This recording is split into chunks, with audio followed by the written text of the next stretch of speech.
আসসালামু আলাইকুম। কেমন আছেন সবাই? চলে এলো পবিত্র রমজান মাস। রমজান মাসে আমাদের গর্ভবতী মায়েরা কি রোজা রাখতে পারবে? যদি রোজা রাখেন তাহলে তাদের খাদ্যাভ্যাস কেমন হবে? ইফতারিতে কি খাবেন, সেহরিতে কি খাবেন? এ ধরনের নানান কোশ্চেন আমরা শুনে থাকি।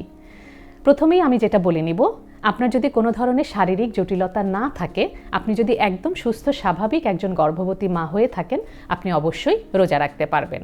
তবে রোজা অবস্থায় আমরা বলে থাকি ইফতারিতে আপনি ভাজা পোড়া একদমই খাবেন না। নর্মালি গর্ভকালীন সময় আমাদের মায়েদের অ্যাসিডিটির প্রবলেমটা একটু বেশি হয়ে যায়। সেক্ষেত্রে আপনি যদি ইফতারিতে ভাজা পোড়া খেয়ে থাকেন তাহলে আপনার অ্যাসিডিটির সমস্যা আরও অনেক বেড়ে যাবে। সেজন্য ইফতারিতে একদমই ভাজা পোড়া খাবেন না। ফলমূল, মুড়ি, চিড়া এ ধরনের আইটেম আপনি ইফতারিতে খাবেন। পুষ্টিকর খাবার বেশি বেশি খাবেন, প্রচুর পানি খাবেন। সেহরিতেও আপনি ভাজা পোড়া বাদ দিয়ে ভাত, সবজি এগুলো খাবেন। আর যাদের ডায়াবেটিস আছে তারা চেষ্টা করবেন ভাত জাতীয় খাবারটা কম খেতে। তাহলে সেহরি থেকে ইফতার থেকে সেহরি এই সময়টা আপনাকে প্রচুর পানি খেতে হবে এবং সারাদিনের আপনার যে পানাহার, যে খাবারটার অভাব ছিল সেটা ইফতারি থেকে সেহরি এই সময়ের মধ্যে আপনি পূরণ করে নেবেন।